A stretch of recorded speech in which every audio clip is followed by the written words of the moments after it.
তোমরা আমার যারা ভিডিও দেখেছো তারা তো জানোই আমি বিয়ে বাড়িতে আসছি, মানে আমার বাবার বাড়িতে আসছি বিয়ের জন্য। তো বিয়ের ব্লগটাই তোমাদের সাথে শেয়ার করব। এখানে দেখো আমি মানে বিয়ের দিনের দুপুরবেলার থেকে শ্যুটটা করেছি, কারণ আমি যতটুকু করেছি। মাহির জন্য আমি এতটা ভিডিও করতে পারিনি, আর মাহির পাপাও ছিল না যে ভিডিও করে দেবে।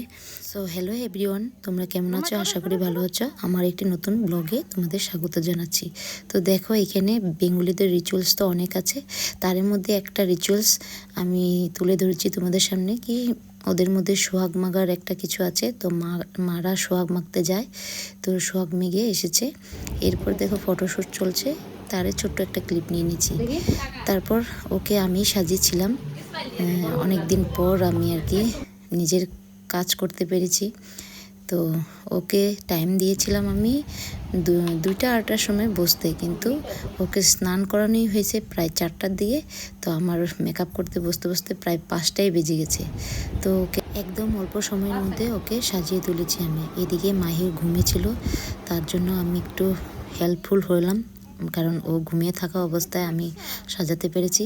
তারপর ঘুম থেকে উঠে মাম্মা কোথায় জিজ্ঞেস করছে, তারপর আমার কাছে দিয়ে আসলো। তো দেখো ওর কাণ্ডটা, ও মেকআপ করছে আমাকে দেখে দেখে। মেকআপ করছো নাকি?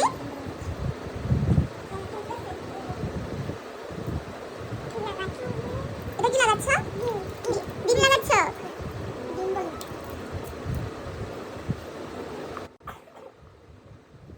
এরপর ওকে সাজিয়ে তুললাম ওর বিয়ের সাজে। তো সাজানোটা কেমন হয়েছে অবশ্যই কমেন্ট করে জানাবে, কারণ আমি অনেক দিন পর সাজিয়েছি। আমার তো খুবই পছন্দ হয়েছে। আমি যা মানে ভাবছিলাম ঠিক সেরকমই হয়েছে, আমার মতো মনের মতো হয়েছে। হ্যাঁ, স্যাটিসফাই তো? হ্যাঁ, আমি একদম।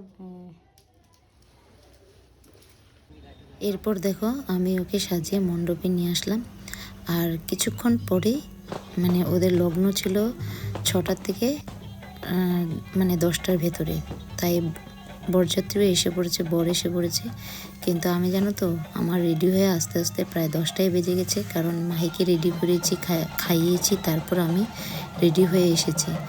আমি আমার বিয়ের দিনের শাড়িটা পরেছিলাম, কিন্তু আমি এসব বর কনে বিয়ের মণ্ডপে বসে গেছে বিয়ে করতে।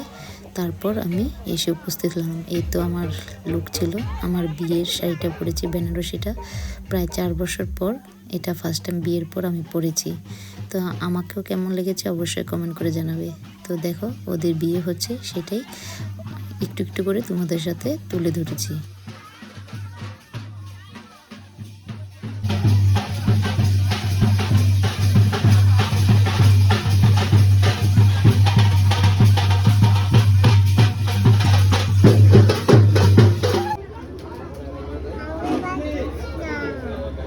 ওকে ভাত দিচ্ছে না। কে তোমাকে ভাত দেয় নাই? তোমাকে ভাত দিচ্ছে না? এনো আমি দিয়েছি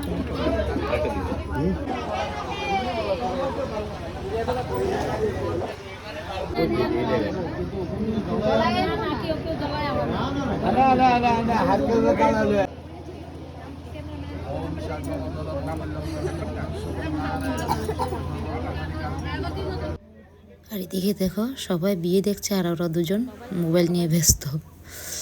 কিভাবে দেখছে দেখো, দুইটায় মাথা লাগিয়ে তারপর দেখছে মোবাইল।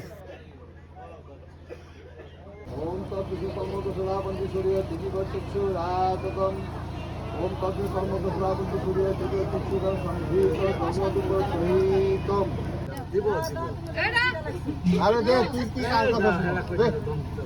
তাতাই দে 8:30 দে গোয়াজি তো দে দাও।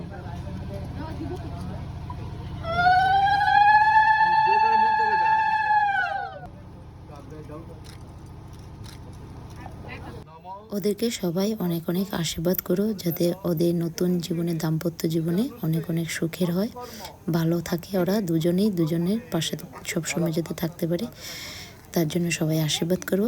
আর আমার এই ব্লগটি যদি ভালো লেগে থাকে অবশ্যই লাইক, কমেন্ট অ্যান্ড পেজটিকে ফলো করে দিও।